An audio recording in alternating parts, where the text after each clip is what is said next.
Lesson number 12 Columbus discovers America part 1। तो ये lesson का जो टाइटल है इसमें ये बता रहे हैं कि कोलंबस ने किस तरह से अमेरिका की खोज की थी।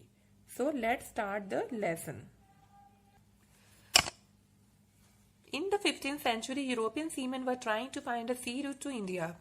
15th सेंचुरी की बात है, जो यूरोपियन सीमैन थे, सेलर थे, वो सी रूट, इंडिया का सी रूट ढूंढ रहे थे। सी रूट मतलब समुद्री रास्ता। जो पोर्चुगीज शिप्स थे, पोर्चुगीज मतलब पोर्चुगल के लोगों को कहा जाता है, जैसे इंडिया के लोगों को इंडियन, उसी तरह से पोर्चुगल के लोगों को पोर्चुगीज कहा जाता है। और पोर्चुगल एक ऐसी कंट्री है जो यूरोप कॉन्टिनेंट में है। तो पोर्चुगल शिप्स क्या करने लगे? They tried sailing down the west coast of Africa. Coast मतलब समुद्र। अफ्रीका के वेस्ट कोस्ट में उन्होंने सेल किया विद द होप, इस उम्मीद के साथ कि वो सी रूट ढूंढ लेंगे उस कॉन्टिनेंट के अराउंड। और इस प्लान में वास्को डी गामा सक्सीडेड हो गया था 1498 में। एक जिनोवा सेलर था, जिनोवा सिटी का, जो इटली में है, जिनोवा सिटी का सेलर, जिसे जिनोइस सेलर कहा जा रहा है। जिनोइस सेलर, जिसका नाम था क्रिस्टोफर कोलंबस, उसे एक नया आइडिया आया।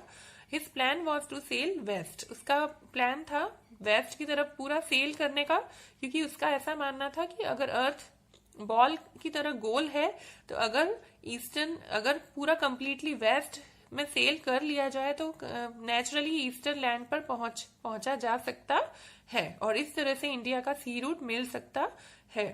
Of course no one had so far reach the east in this way. लेकिन इस तरह से आज तक कोई भी ईस्ट नहीं पहुंचा था। लेकिन उसने ये वॉयज मतलब क्या होता है? जब हम शिप से जर्नी करते हैं तो उसे कहा जाता है वॉयज। तो उसने वॉयज करने की सोची, अगर उसे कोई शिप्स दे दे और कुछ सेलर्स दे दे। लेकिन पोर्चुगल के राजा ने इस प्लान में कोई इंटरेस्ट नहीं दिखाया। उन्हें ऐसा लगा कि ये नहीं सक्सीड होगा। तो कोलंबस स्पेन गया, स्पेन के कोर्ट में। वहां पर उसने मनाया, किसको? परसिवेट मतलब मनाना, किंग और क्वीन को स्पेन के, उसे शिप्स देने के लिए। और उसे कितने शिप्स मिल गए? 3 शिप मिल गए। और उसको कहां पर रेडी होने के लिए कहा गया? In the port of palace. जहां से शिप जाते हैं उसे पोर्ट कहा जाता है। तो पैलेस के पोर्ट में वो रेडी होने के लिए उसे कहा गया। Now coming to the next page. But when Columbus try to collect the crew का आपको पता ही होगा, जो ग्रुप ऑफ मैन जो सी पर जाते हैं, समुद्री के थ्रू जाते हैं।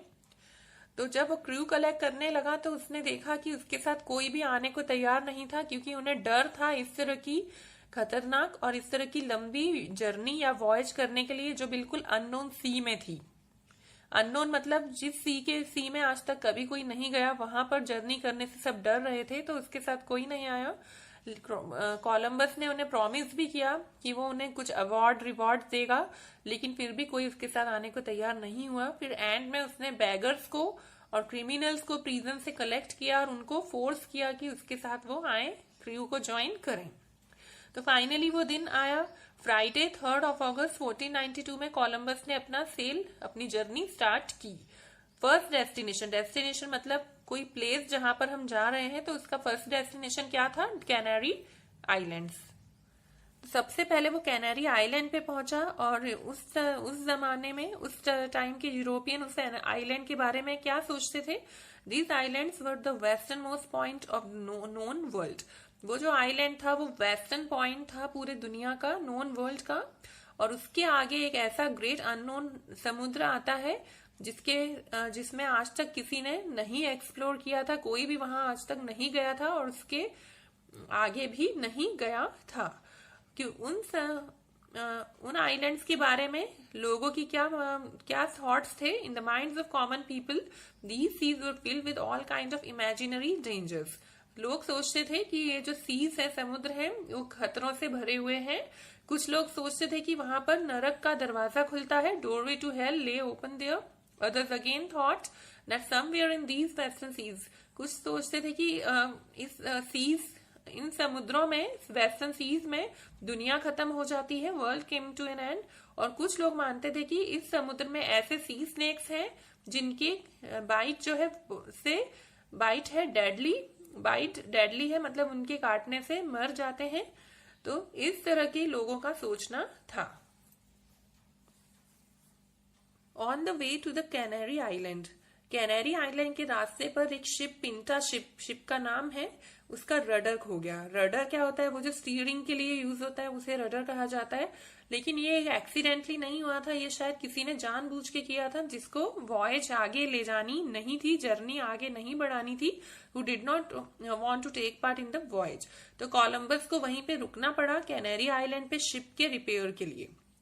फिर पिंटा को रिपेयर किया गया, उसमें नया रडर लगाया गया और फिर उनकी जर्नी वापस शुरू हुई। From now they were in completely unknown seas. अब आगे उनकी जर्नी बढ़ती जा रही थी और वो बिल्कुल अननोन सी में पहुंच गए थे। वो जाते ही जा रहे थे, दे सेल्ड ऑन एंड ऑन, लेकिन अभी तक समुद्र खत्म नहीं हो रहा था। इस तरह से दिन गुजर रहे थे और फियर्स, उनके मन में जो डर था वो बढ़ता जा रहा था। 8th डे, 8वां दिन हो गया था। उन्होंने क्या देखा? They saw 2 birds flying over the sea. उन्होंने 2 बर्ड देखे जो समुद्र के ऊपर ऐसे उड़ रहे थे। इससे उन्हें ऐसा लगा कि शायद लैंड पास में ही है, लैंड आने ही वाली है। लेकिन उनकी जो उम्मीद थी वो फॉल्स निकली। This hope turned out to be false. Then all of a sudden they came upon a strange kind of सी।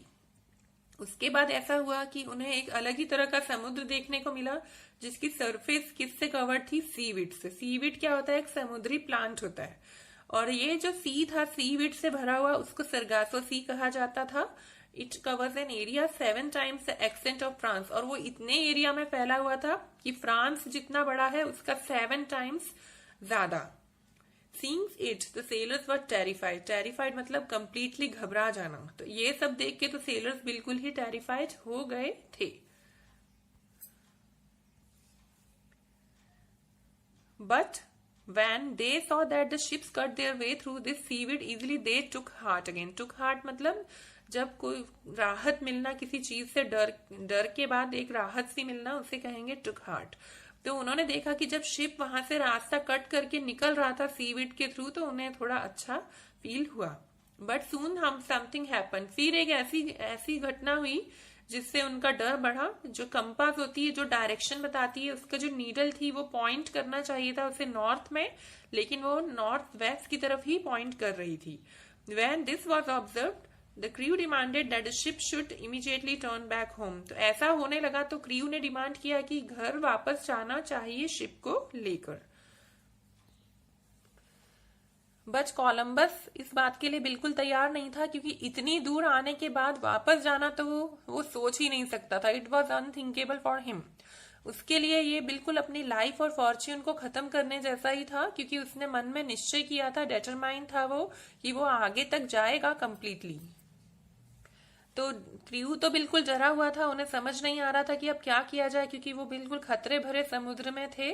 और उनको ऐसा लगा कि अब ऐसा करते हैं कि कोलंबस को ही समुद्र में फेंक देते हैं और इस तरह से ही वो घर पहुंच पाएंगे।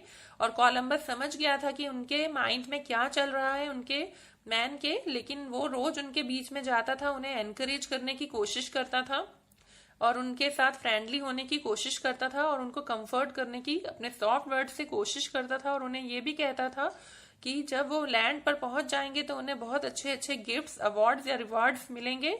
They would win and when they reached land sometimes he want them of punishment. कभी कभी वो उनको डराता भी था, पनिशमेंट इस तरह से कहता था कि उनको पनिशमेंट मिलेगी जो उसके खिलाफ, जो कैप्टन है सी का, उसके खिलाफ प्लानिंग करेंगे। इन दिस वे, इस तरह से दिन पर दिन वो आगे जाते गए और प्रॉमिस करते रहे कि लैंड जल्द से जल्द मिल ही जाएगी, लैंड आ ही जाएगी। लेकिन लैंड का कोई नामो निशान नजर नहीं आ रहा था। And yet though they sailed on and on, there was no sign of land. So students, ये जो पार्ट 1 है, इसमें लेसन का एंड नहीं होगा। आपको जब मैं पार्ट 2 एक्सप्लेन करूंगी नेक्स्ट वीडियो में, then you will know that ये लेसन का किस तरह से एंड होगा। So thank you.